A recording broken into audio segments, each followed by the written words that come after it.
بسم اللہ الرحمن الرحیم۔ السلام علیکم ورحمۃ اللہ وبرکاتہ۔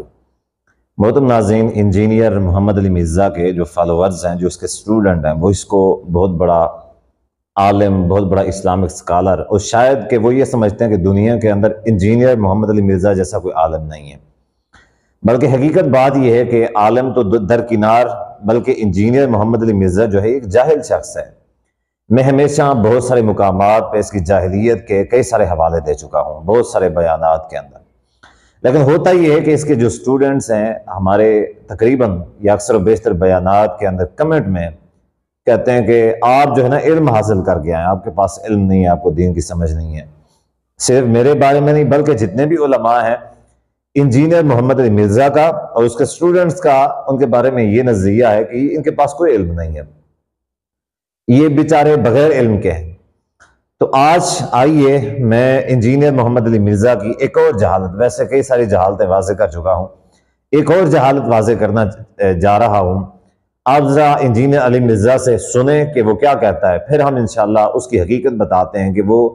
سچ کہہ رہا ہے یا جھوٹ کہہ رہا ہے۔ انہوں نے اس حدیث کو صحیح کہا، یعنی سارے اہل سنت کے بڑے بڑے محدثین نے صحیح کہا۔ سیدنا زید ابن ارقم سابقون الاولون میں سے ہیں، یہ دار ارقم ان کا تھا۔ سیدنا زید ابن ارقم سابقون الاولون میں سے ہیں، یہ دار ارقم ان کا تھا۔ وہ عمر سیریز میں بھی آپ دیکھ لیں، مکہ شریف میں ایک گھر تھا جہاں نبی صلی اللہ علیہ وآلہ وسلم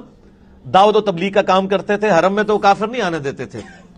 جس طرح ہمارے آج کل کے مسلمان حق گو لوگوں کو مسجدوں میں نہیں آنے دیتے۔ یہ دیکھیں جی، یہ وہ شخص ہے جس کو اسلامک اسکالر کہا جاتا ہے، اس سے دین کے مسائل پوچھے جاتے ہیں۔ یہی شخص ہے جس نے یعنی بھانجی کی اولاد اور بھتیجی کی اولاد جو ہے وہ اس سے لوگوں کی شادیاں کروائیں، لوگوں کے نکاح کروائی، یہ وہ بدبخت شخص ہے۔ چلے آئیں، اس نے کہا ہے کہ جو دار ارقم تھا، مکہ کے اندر جو گھر تھا جس کے اندر نبی علیہ الصلوۃ والسلام نے کچھ عرصہ دین اسلام کی تبلیغ کی تھی شروع میں، اور کئی سارے لوگ اس گھر کے اندر انہوں نے نبی صلی اللہ علیہ وسلم کی بیعت بھی کی اور مسلمان بھی ہوئے تھے، اس کو دار ارقم کہتے ہیں، جو کوہ صفا کے پاس تھا۔ تو انجینئر علی مرزا کہتا ہے کہ یہ جو گھر تھا یہ حضرت زید بن ارقم رضی اللہ تعالیٰ کا تھا،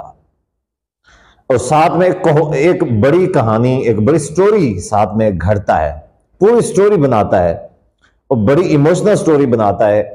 کہتا ہے کہ نبی صلی اللہ علیہ وسلم حضرت زید بن ارقم رضی اللہ عنہ کا گھر تھا، نبی علیہ السلام نے وہاں پہ تبلیغ کی، اس وجہ سے کہ جو وہ لوگ تھے اس وقت کے، وہ ان کو بیت اللہ کے اندر نہیں آنے دیتے تھے، جیسے آج کل کے مولوی ہم لوگوں کو، ہمارے سٹوڈنٹس کو مساجد کے اندر نہیں آنے دیتے۔ بھی ہم نے کب روکا ہے؟ ہم نے کس کو؟ میں تو مرزا صاحب کو کہتا ہوں آ جائیں میری مسجد جمعہ پڑھ لیں، میرے پیچھے جمعہ پڑھ لیں، جرت کریں، آپ اہل علم کہتے ہیں اپنے آپ کو، میری غلطیاں نکالیں، آئیں۔ مرزا صاحب آپ ڈر کے مارے نہیں جاتے، کسی بھی عالم کے پیچھے، کسی بھی مسجد کے اندر نماز یا جمعہ پڑھنے کے لیے ڈر کے مارے، بزدلی کی وجہ سے آپ نہیں جاتے۔ تو مرزا صاحب کہتے ہیں کہ جیسے ہمیں اور ہمارے اسٹوڈنٹ کو نہیں جانے دیتے، ویسے ہی مکہ کے اندر نبی صلی اللہ علیہ وسلم کو، صحابہ کو لوگ بیت اللہ میں داخل نہیں ہونے دیتے تھے۔ تو نبی علیہ الصلوۃ والسلام نے دار ارقم بنا لیا تھا، ہم نے بھی ایک چھوٹا سا دار ارقم بنایا ہوا ہے، یعنی یہ جو مرزا کی اکیڈمی ہے یہ دار ارقم ہے بھائی، یہ مرزا کی جو اکیڈمی ہے یہ دار ارقم ہے، انا للہ و انا الیہ راجعون، اس کو دار ارقم کے ساتھ تشبیہ دے دی۔ تو آئیے اس بات کو چھوڑتے ہیں، مرزا کی علمی جو قابلیت ہے، علمی قابلیت کو پرکھتے ہیں۔ کہتا ہے کہ زید بن ارقم رضی اللہ عنہ کا گھر تھا دار ارقم، حالانکہ اس جاہل کو اتنا نہیں پتا کہ حضرت زید بن ارقم رضی اللہ عنہ جو تھے انصاری صحابی تھے، وہ تو مدینہ کے تھے، اور یہ گھر جو تھا یہ مکہ کے اندر کوہ صفا کے پاس تھا۔ بے نام ملتا جلتا ہے، اس نے تکا لگا دیا، اس نے شاید سمجھا کہ بھی زید بن ارقم رضی اللہ عنہ کا ہوگا، نام ان کے ساتھ ملتا ہے، دار ارقم، دار کا معنی ہوتا ہے گھر، ارقم کا معنی ہوتا ہے ارقم کا۔ حالانکہ مرزا کی یہ جہالت ہے، یہ جو گھر تھا یہ صحابی رسول ارقم بن ابی الارقم رضی اللہ تعالیٰ عنہ کا تھا، اور یہ ایک مخزومی صحابی تھے، مخزومی صحابی۔ 7ویں نمبر پہ اسلام قبول کیا تھا انہوں نے سیدنا ابو بکر صدیق رضی اللہ تعالیٰ عنہ کی جو ہے وہ دعوت کے اوپر۔ آپ کو یقین نہیں آتا مرزا صاحب کھولیں مستدرک حاکم، آپ کی اسلام 360 مستدرک حاکم کھولیں، مستدرک حاکم کے اندر جو فضائل ارقم بن ابی الارقم ہے، سپیشل سے باب قائم کیا امام حاکم رحمہ اللہ نے ارقم بن ابی الارقم رضی اللہ تعالیٰ عنہ کے فضائل کا، اس کے اندر یہ ساری کہانی، یہ ساری بات اسی حدیث کے اندر موجود ہے کہ یہ جو گھر تھا دار ارقم، یہ انہی کا گھر تھا، انہوں نے کیسے دیا، کیا کچھ ہوا، کب دیا، یہ ساری کہانی، یہ ساری جو باتیں موجود ہے۔ لیکن یہ جو جاہل شخص ہے یہ تکے پہ بات کرتا ہے،